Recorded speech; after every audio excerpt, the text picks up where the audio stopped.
Em meio a uma grave investigação de corrupção, batizada de carne fraca pela Polícia Federal e que envolve políticos, Ministério da Agricultura e grandes frigoríficos que operam no Brasil e no exterior, o governo se vale de uma histórica farsa para desviar o foco do mercado, anunciar embargos à carne bovina brasileira.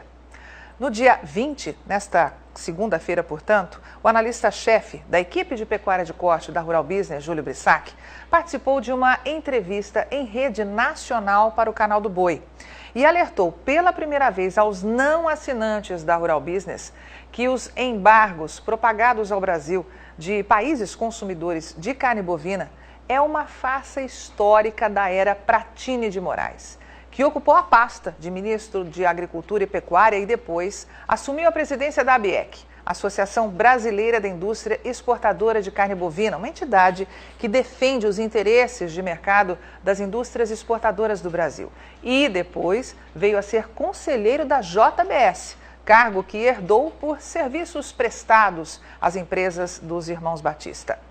Em manobras muito bem articuladas, a ABIEC, frigoríficos, políticos e governo criaram um esquema de mentiras, maquiando um cartel que há anos tenta manipular a pecuária de corte do Brasil.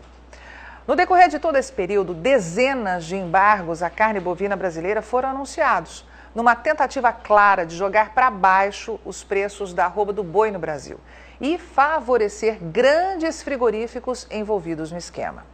No entanto, exatamente num período em que o governo dizia e a mídia não especializada propagava que mais de 59 países haviam proibido a entrada da carne bovina brasileira em seu território por causa de um foco de aftosa em 2005, uma investigação exclusiva da equipe de pecuária de corte da Rural Business revelou toda a farsa. A Rural Business mostrou que naquele mesmo ano, 2005, como nos anos sequentes, os frigoríficos exportadores brasileiros triplicaram o volume de carne bovina exportada, estabelecendo novos recordes de crescimento, que, como você observa nesse gráfico, passou de 640 mil toneladas em 2002 para 1.620.000 toneladas em 2007, um aumento de 154% em apenas 6 anos.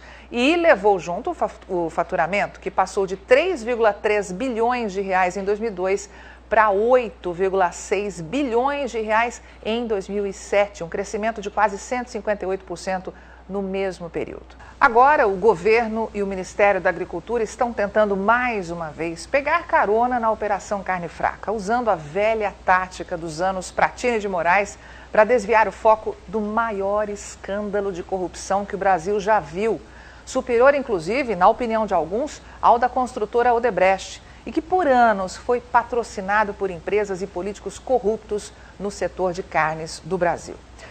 O analista Júlio Brissac diz que a era de manipular o setor de gado gordo e da carne bovina no Brasil pode acabar com a ação da Polícia Federal, que há 2 anos vem reunindo provas para desmascarar um esquema que lesa a iniciativa privada no setor frigorífico e os consumidores brasileiros de carnes. E lembra que, apesar do governo tentar desviar a atenção, publicando falsos embargos à carne bovina brasileira, mais uma vez na mídia comprada ou inocente, se algum embargo acontecer de fato, será pontual e concentrado nas empresas desmascaradas pela Polícia Federal. O resto aí não passa de manobra política desesperada para desviar o foco de um problema muito grave, que enfatizamos, é a corrupção sistêmica no setor de carnes no Brasil, envolvendo políticos, Ministério da Agricultura e frigoríficos.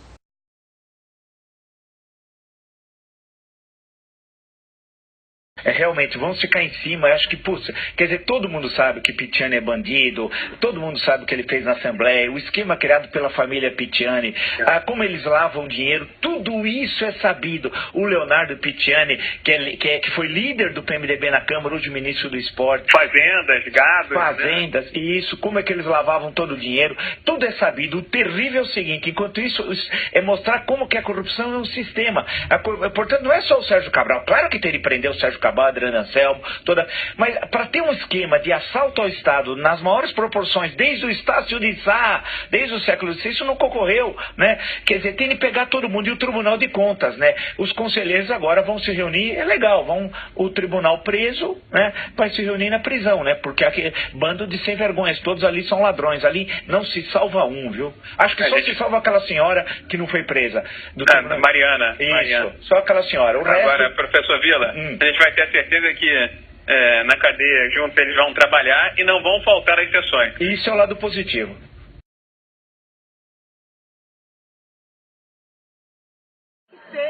Lutar contra essa história de adotar a votação em lista fechada.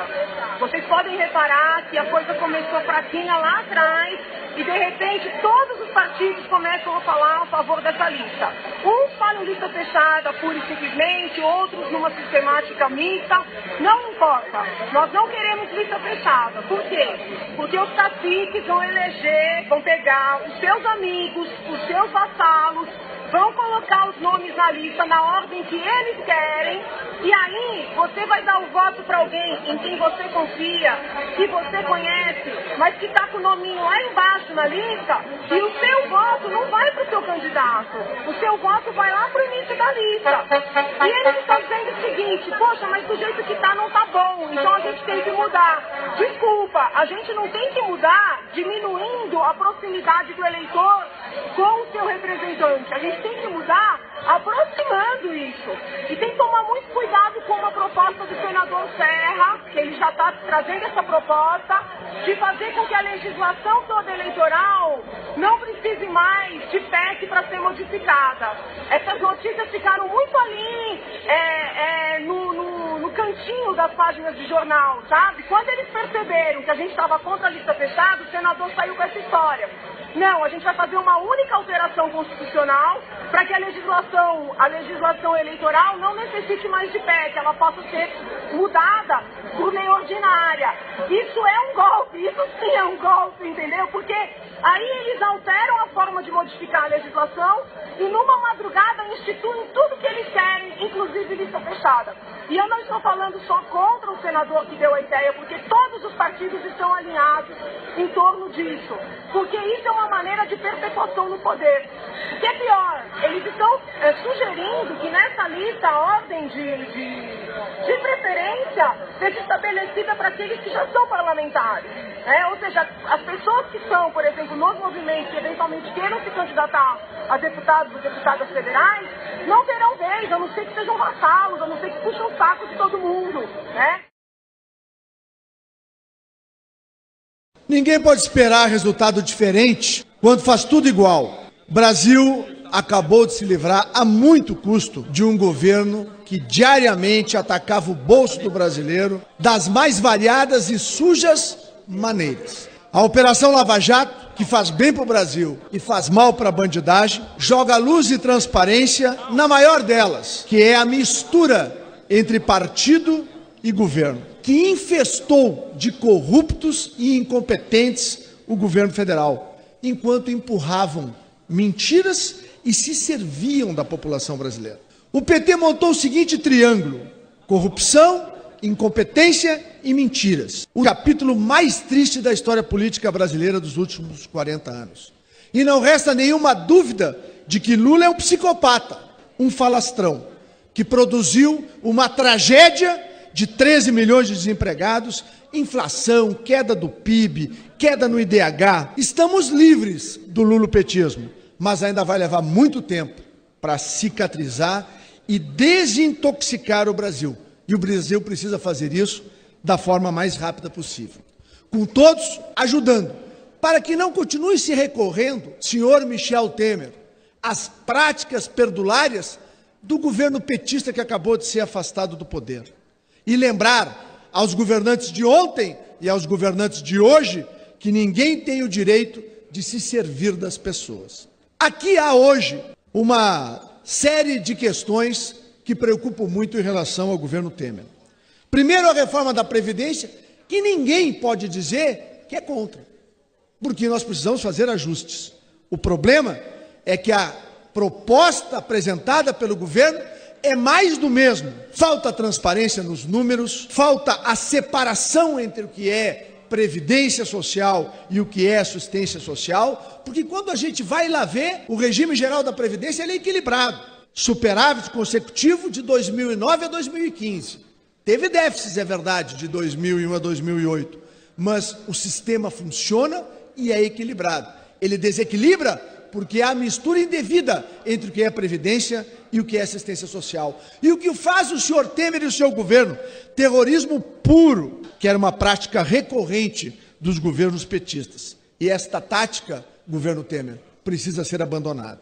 Além disso, a novidade da última semana são os aumentos de impostos ou tributos, como alguns técnicos do governo dizem. Mas o que eles estão fazendo, na verdade, é metendo a mão no bolso e na bolsa do trabalhador e da trabalhadora brasileira, num país que já toma 40% de tudo que o cidadão e a cidadã produzem no nosso país. Chega da solução simplista de transferir as pessoas à conta da sua incompetência e do seu desgoverno. O presidente Temer precisa governar o seu governo, dar o exemplo, cortar mordomias, reduzir ministérios, cartões corporativos, mostrar verdadeiramente para o cidadão de que algo está tentando fazer nesse país. Eu não votei em Temer. Quem votou na Dilma é que votou no Temer. Meu partido faz parte da base. Eu defendi internamente, na discussão, que nós apoiássemos sem ter cargos. Fui voto vencido. Sou um democrata, respeito. Continuo no Democratas porque aqui eu tenho a liberdade